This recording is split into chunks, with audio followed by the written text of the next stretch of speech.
Good morning, everyone. All, I don't know, 10, 15, 20 of you, if we're lucky. Um, I wanted to try to do a concluding video on the subjects, or actually subject really, that I talked about in the two that I uploaded yesterday. And I talked about our identification with my story and my life. My life is horrible. My life is fantastic. My story needs to be this. I need to be successful. I need to be neat and orderly. I need to be curiously disorganized, sort of more style that I live in. Although I don't claim it as mine, just the way it is. So, what is it like to live free of your story? Well, in general terms, we realize that my story is really just like Santa Claus. It sounds good, but it just isn't real because life doesn't play by the rules that you want it to play with. Life isn't always fair as we think of fair. Things come out unexpectedly in many ways, good and bad. And so life is like an undomesticated animal. We want it domesticated. We wanted to control it to some extent. And to some extent, there are things we do as a functioning entity that do control life. If we're a smoker, we know about the dangers of smoking. We can try to quit smoking. If we are overweight, know about the dangers of being overweight. We can try to lose a little weight. There are things we can do. And we're always doing that. We're always doing the things we can do that come out of our intelligence, what we know. Okay, so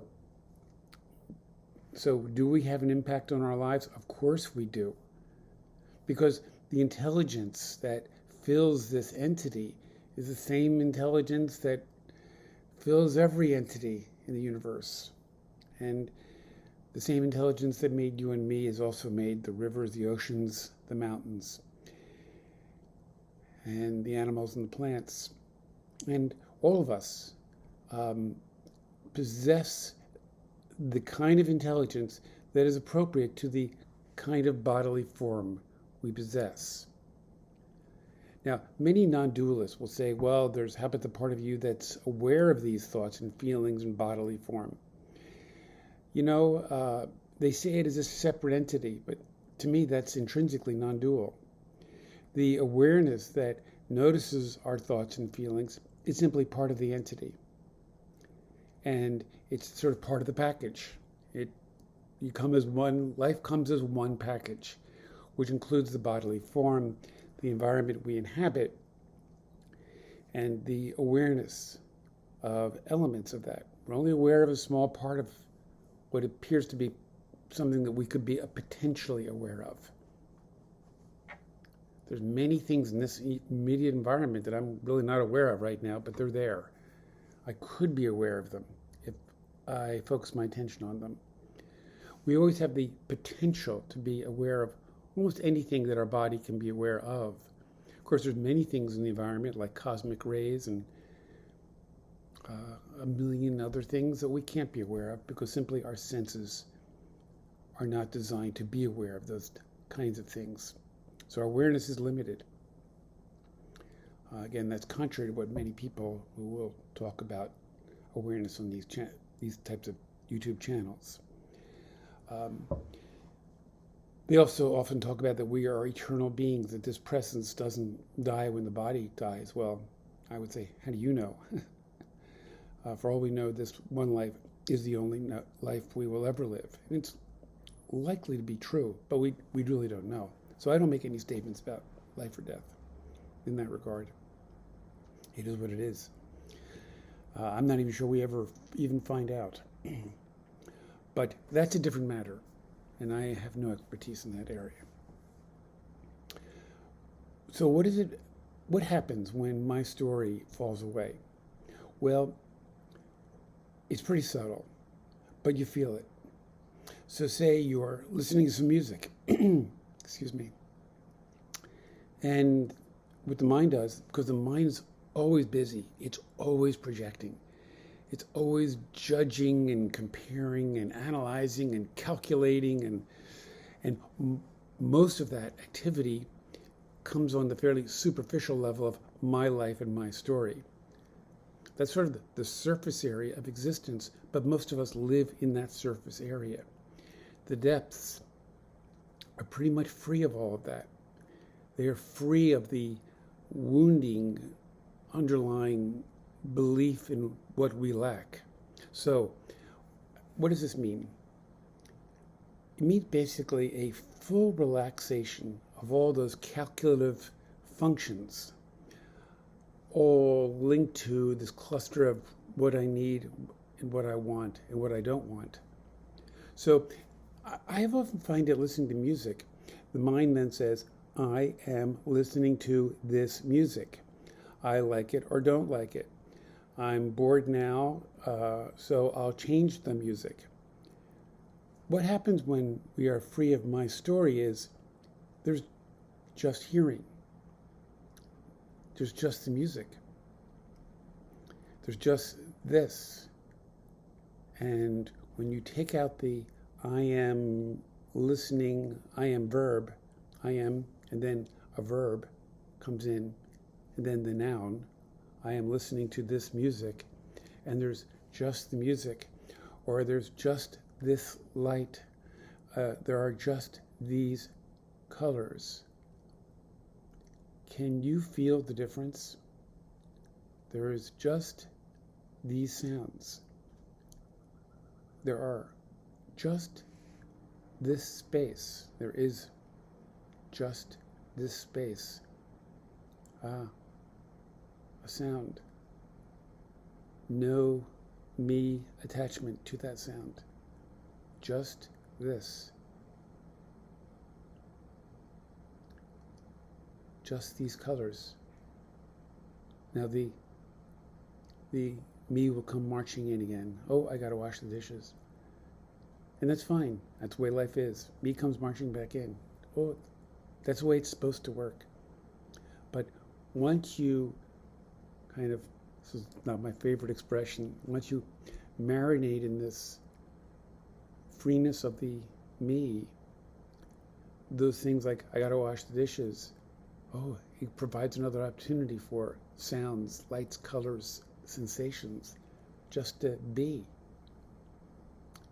And all that emotional, dramatic tagging the mind does with every experience, all of that is less. All of that is greatly reduced. And there is a sense of, I'm free of that. I don't even know what this is. Because our labels, our definitions, our sense of what is specifically nailed down with a mental projection, a concept, all of that loosens up too. It weakens. Doesn't mean it goes away. I'm not even sure if the underlying lack beliefs really fully ever go away, but their impact is reduced. Bad things will happen in life, and the lack thought will become vigorous again. Hey, it's just the way it works. But now you have seen through the veil that it isn't a fact. It's simply a belief. And it's a belief that is self-sustaining. Literally, it sustains the false self. Because it's a self-organizing thought. It's very powerful. You just can't wish it away. This is a meditative process. Doesn't mean you necessarily have to sit and meditate, but it's something that you need to open up to the pain and discomfort it creates as well. The mind will go right back to the stories. It's all stories, it's all concepts, it's all labels. But if you persist with this, the impact of those labels, of taking everything more seriously than it deserves, and also less sensually than it is, you'll start feeling the sense of inner relaxation.